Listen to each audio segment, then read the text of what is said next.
just that's how selective and exclusive it is to be in that position. So when we talk about like Supreme Court judges that you hear on TV and on news media, those are like it's a huge honor to be a Supreme Court judge, because that's like, I mean, if the stars align, then you can be a Supreme Court judge. That's how hard it is.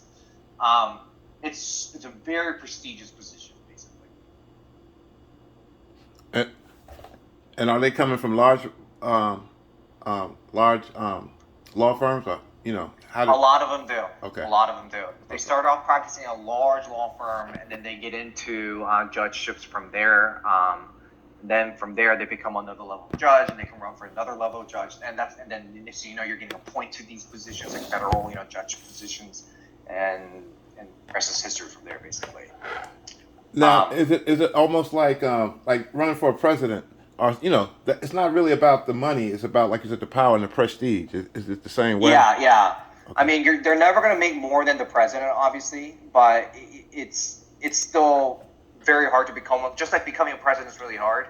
Um, Becoming a federal Supreme Court judge is super hard. Like it's if the stars align, like then you become a Supreme Court judge.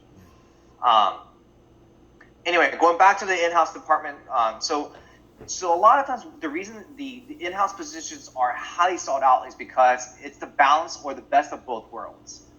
What I mean by best of both worlds, meaning that you do have more flexible work-life balance, meaning like you will not be working 80 hours a week. Your hours are very fixed, anywhere from like 9 o'clock to 6 o'clock or 9 o'clock to 5 o'clock, just like a government job. I mean, my job's a little different because the position is different, but a lot of times the in-house positions are fixed hours with fixed vacation days with a higher pay. Okay, you lost me because we made the transition when everything went out, and we were dealing with the small firms, Yeah. and so No. We're talking about now. We're talking about corporate departments in a company, okay, like legal departments. So legal departments within a company. That's the last section of the types of legal practice groups. So corporations have different departments like accounting, human resources, finance, purchasing, procurement, whatever. They all have different departments. Within it, there are most of the time a legal department. A legal department consists typically of your general counsel or chief legal officer, a deputy associate general counsel or a deputy general counsel or associate general counsel, or a senior counsel and a corporate counsel, and a staff attorney. So again, the pecking order is general counsel / chief legal officer. That's the highest pecking order. There could be only one person. And the next one is deputy general counsel, who reports to the general counsel, or a associate general counsel who reports to the general counsel. And then you have a senior counsel who reports to the associate general counsel or the deputy general counsel. And then you have a corporate counsel who reports to the senior counsel. And then you have a staff attorney who also reports to the corporate counsel, typically. And then there's also a paralegal in a legal department that kind of services everybody, but they typically report to a managing counsel, which typically is designated for associate general counsels. And then there are also legal administration staff or legal administration, meaning like the schedulings and filings and for people in there as well. Typically, that is the generic, most standard pecking order within a legal department. To get those jobs, a lot of times, most of the time, like 98% of the time, you have to be experienced. So paralegals, for example, corporate paralegals, I haven't seen anyone getting those positions that has less than 5 years of experience. Same thing with legal admins. Must have at least 5 years of experience. For corporate counsel positions within a legal department, typically they go in as corporate counsels between 3 to 5 years of practice of law.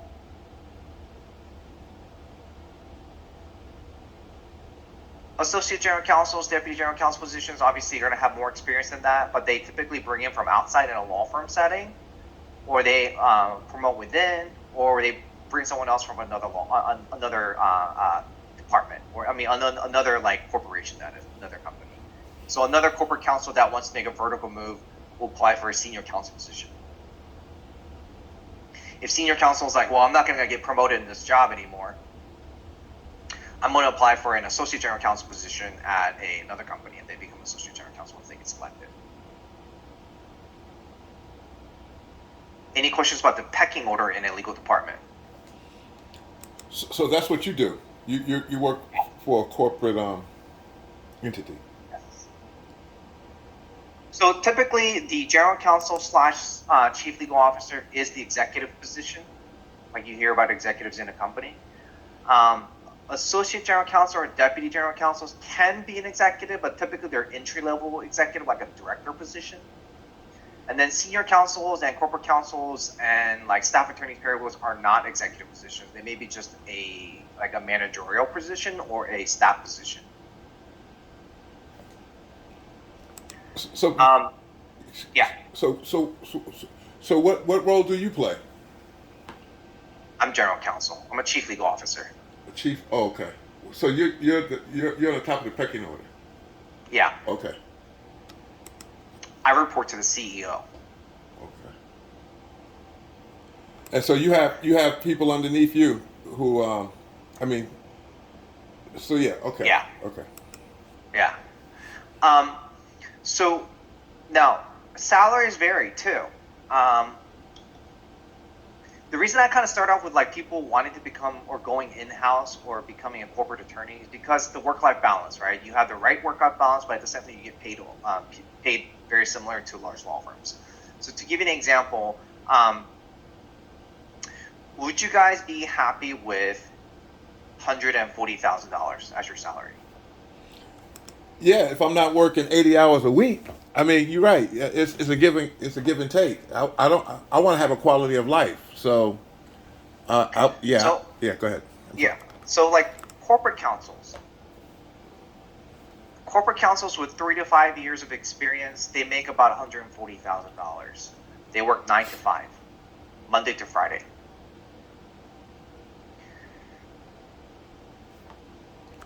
And that's typically a typical like setup.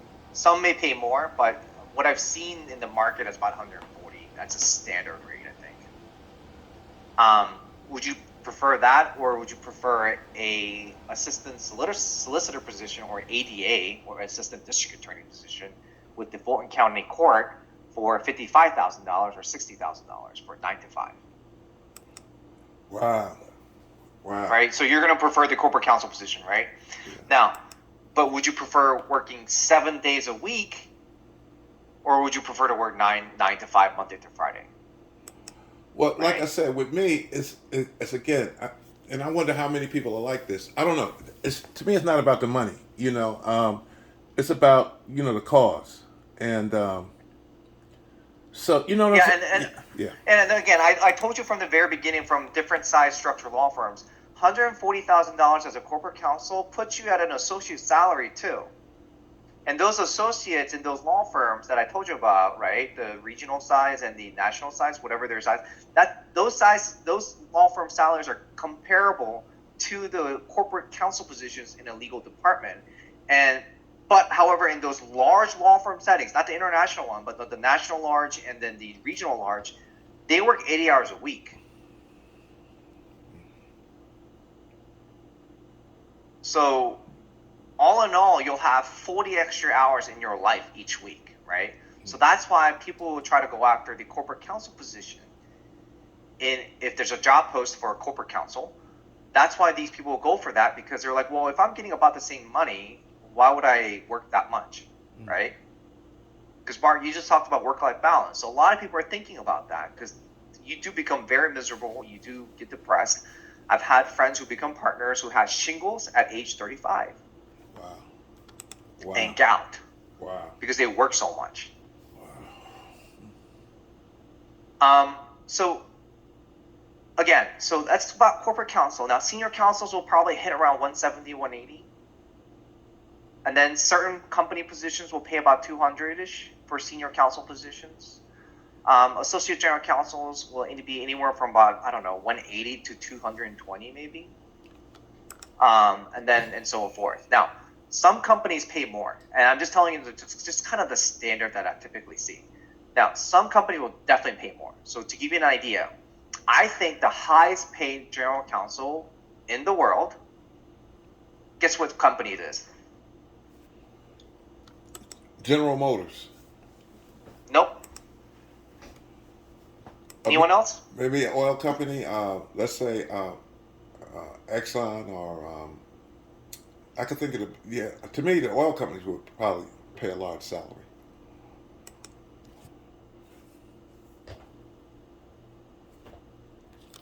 Come on, somebody else chip in. I mean, there has to be some more opinions.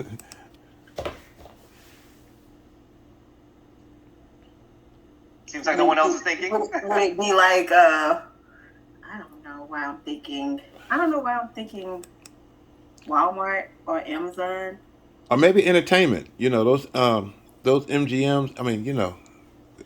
All right. The highest paid general counsel in the world is Disney. Oh, Disney, yeah. I don't know why I'm Okay, thinking Disney. okay. That makes sense. They are really, yeah, that makes sense.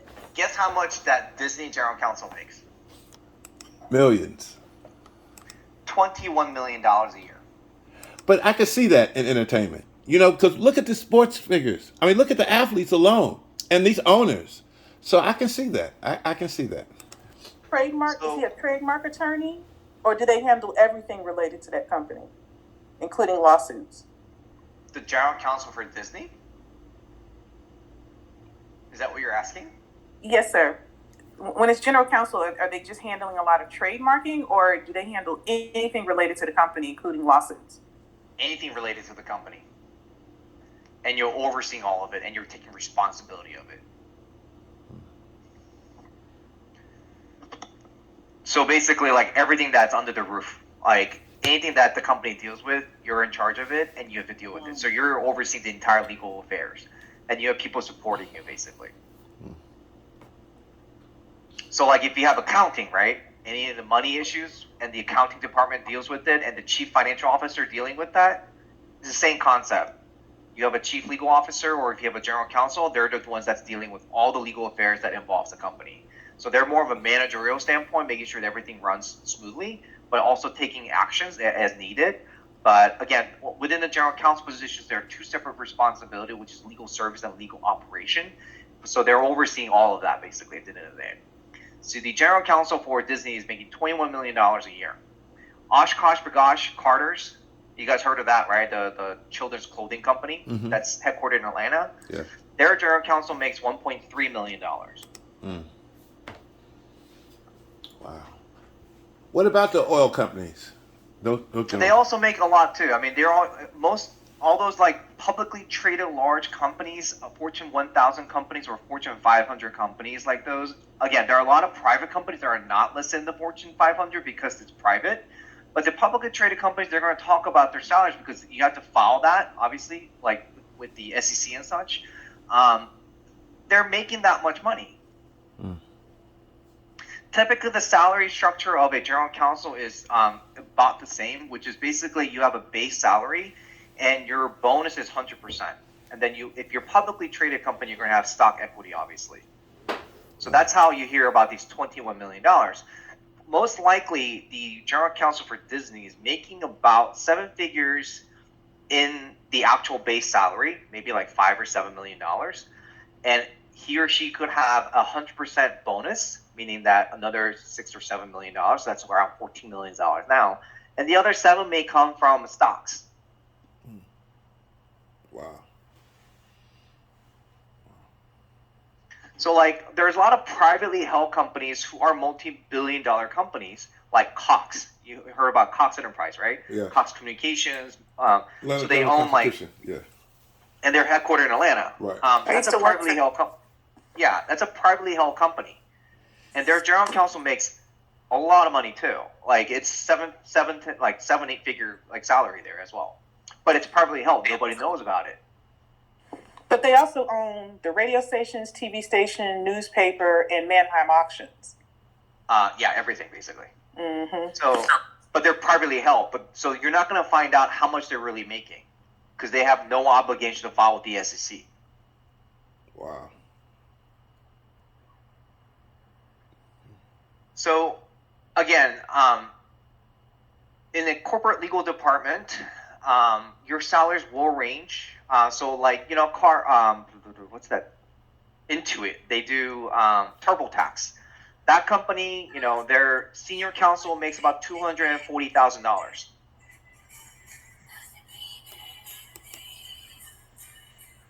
Music? Whose music is that? James, that's James. I'm gonna silence James. Let's see. All right, I muted him. All right, so again, to become or go into a corporation, you have to have years of experience to go in. So they can be very selective. So I saw this position recently, a general counsel position that was posted on LinkedIn. It's been out for 7 days. Do you know how many people applied for that position in 7 days? No. I can imagine though. Indeed, everybody and their mama.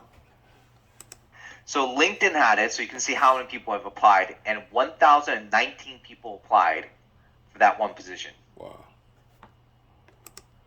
Wow. The lowest number I saw for a general counsel position application on LinkedIn was about 700. Very competitive. Super competitive. Yeah. Now, obviously, for corporate counsel positions or senior counsel positions, you're still going to have a lot of applications, but not to that degree. The reason everybody wants to become general counsel is because you're basically like a chief officer. You're an executive at a company, so it's going to come with obviously the authority that people like to have, the pay, and the flexibility of your work schedule.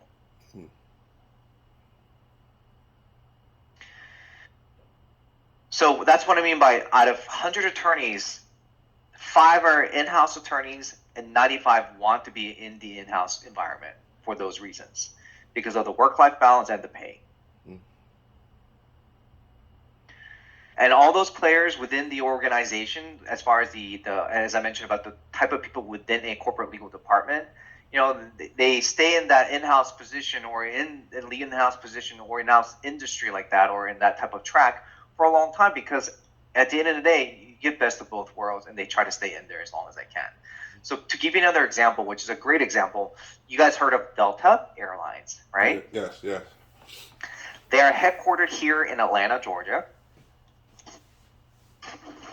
And their attorneys, depending on their pecking order, where they stand in the hierarchy, get airline perks. And their airline perks differ. So for example, if you're a corporate counsel, you get unlimited buddy passes anywhere around the country and around the world. You guys know what buddy passes are, right? Yeah, yeah. So you can standby on any flight to go anywhere around the world. Well, that's when you're a how corporate counsel. that's what happens with us in the military. We call them hops. Mhm. I mean, and so I could be, lowly private, but yeah, that's one of the perks that we have in the military. We can get on hops. So hypothetically, you're a corporate counsel, right? Then one day you become like a senior counsel or an associate general counsel. So an associate general counsel at Delta Airlines, your perk gets promoted too. So as an associate general counsel at Delta Airlines, you can pick any seat in the airplane around the world, which includes yourself, your spouse, your kids, and your parents. Wow. So, Mark, say you are an associate general counsel at Delta Airlines. Your entire family, including your parents, can go to Italy on first class. Wow. At any time, any day of the week, and any time of the year. Wow. Unlimited. So that's what I mean by perks and different hierarchies and then things that comes with it. Now, pays there obviously, but some companies have those type of perks. Same thing with United Airlines, American Airlines, they're all the same. So like some people enjoy those type of things and specifically apply for those type of companies. So not only, in some companies, like those positions are competitive, in service industry, such as the airline industry, those positions are even more competitive.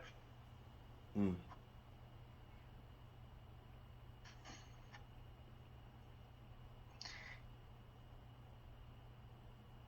Any questions about the corporate legal department, who they are, how to get in there, the structure, all that sort, finances and everything?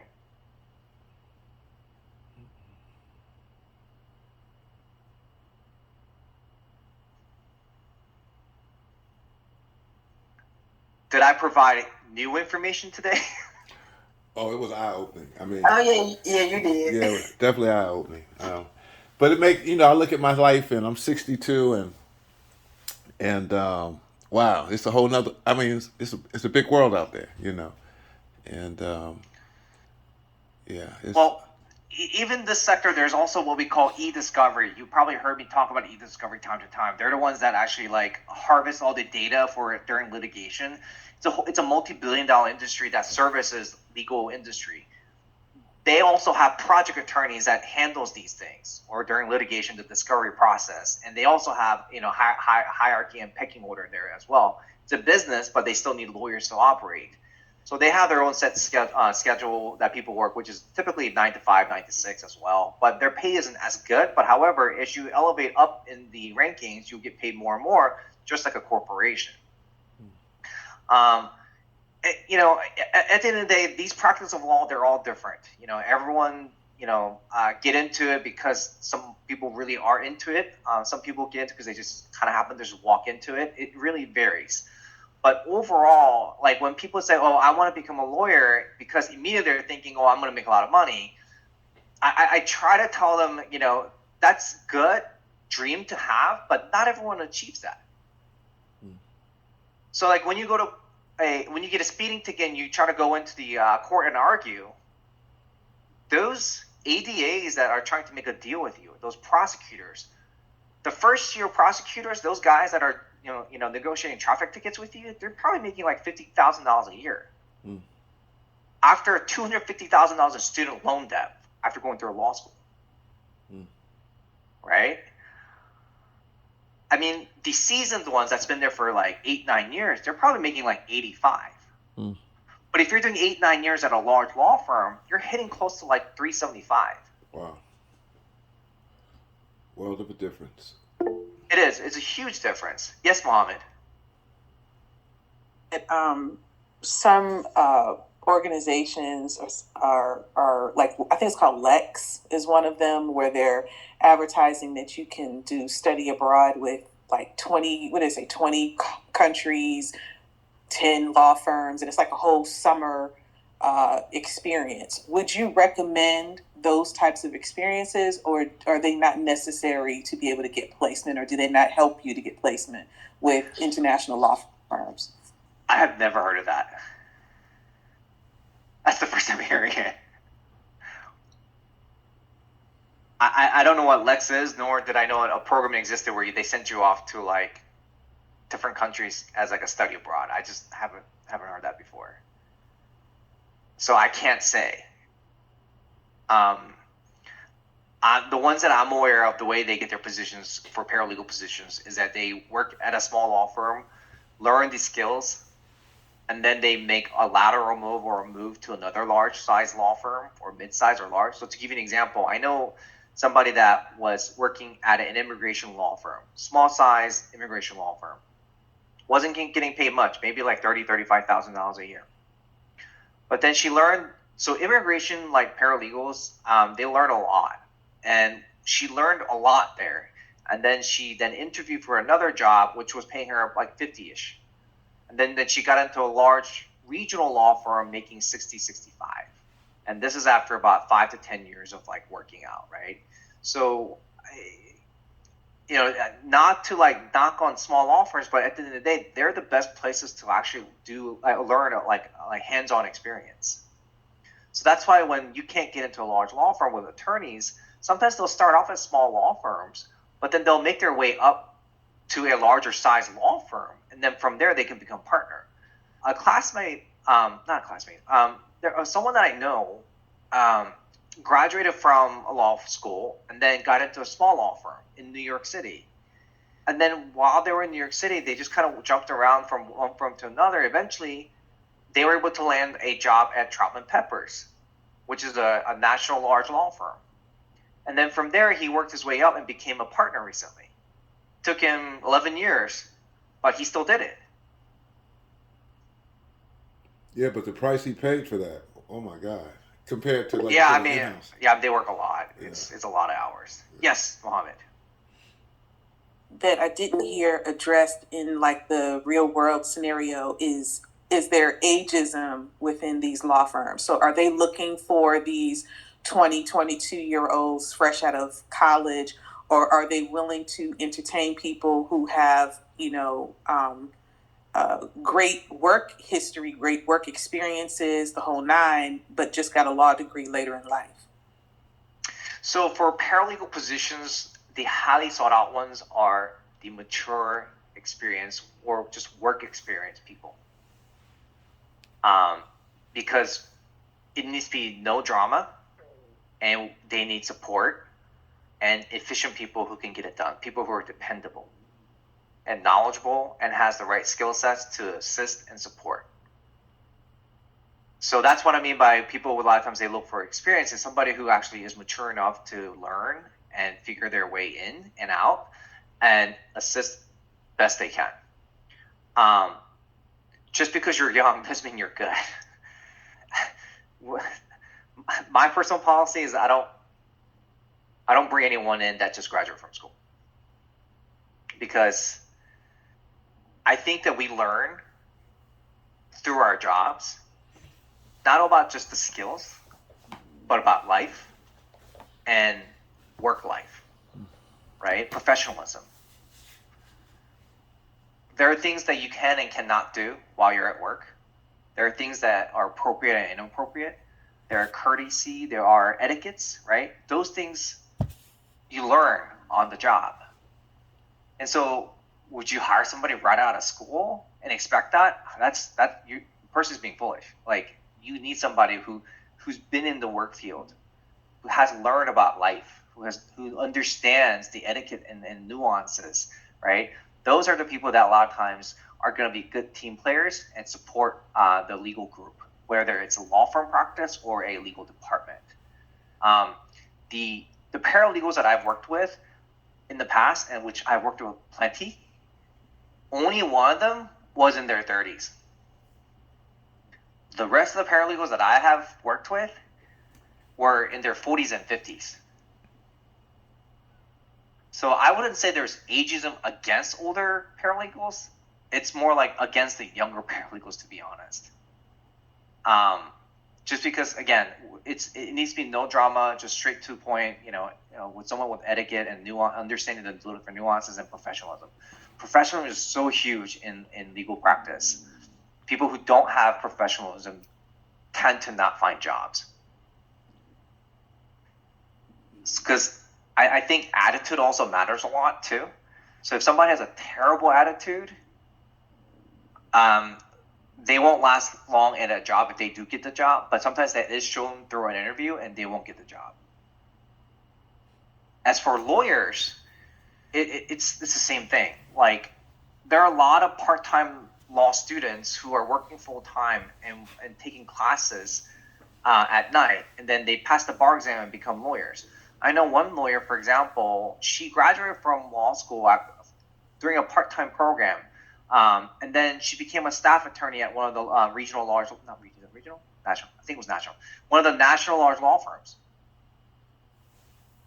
And then another person I know did a part-time program at night, and he was a patent agent, and he passed the bar exam and became a patent attorney and started working as a patent attorney at his corporation, because he was a patent agent at a corporation and then was taking classes at night at a law school, and then got his law degree, passed the bar exam, and became a patent attorney. For a corporation, for a corporation. Yeah. which is Because which the is cor- which sounds like yeah. the way to go. Because the corporation already knew who he was. They Uh-huh. knew that he's experienced. They love him. Most likely they pay for his law school too. But at the end of the day, I wouldn't say there's an ageism or any discrimination against the age. Some people actually welcome it because it means that they're going to be more mature than the ones that just graduate from law school. To be honest. Yes, Carmita. So when we talk about night school or law school for night, the rule of thumb, as far as the contract that you have to sign, where you can only work, is it like 20 hours a week when you attend law school?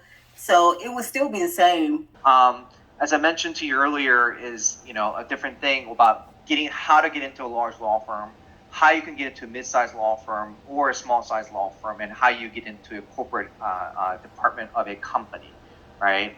I'm good. Okay. I'm good. So for the assignment and discussions, they're very straightforward. The assignment's going to be talking about like the different positions and different practices. What I talked to you about today is what you're going to be writing down, basically. So, I mean, again, it's very straightforward. I don't think I need to show you how to do it because as long as you stick to the question prompt, you should be fine. If set 4, you're not doing a PowerPoint presentation, just provide me a Word doc as you type things out. I don't need a whole PowerPoint presentation submitted. I just need you to just write it down on a Word doc and just submit it as if you're submitting an essay. Glad you said that because Okay, I awesome. thought it was a All right. I will see you guys, if there are no other questions, I will see you guys on Tuesday on campus. Okay? Alrighty. Okay, see you Tuesday. See you guys. looking Bye. forward to it. Thank you. Very informative. Very informative. Very good. Very good session.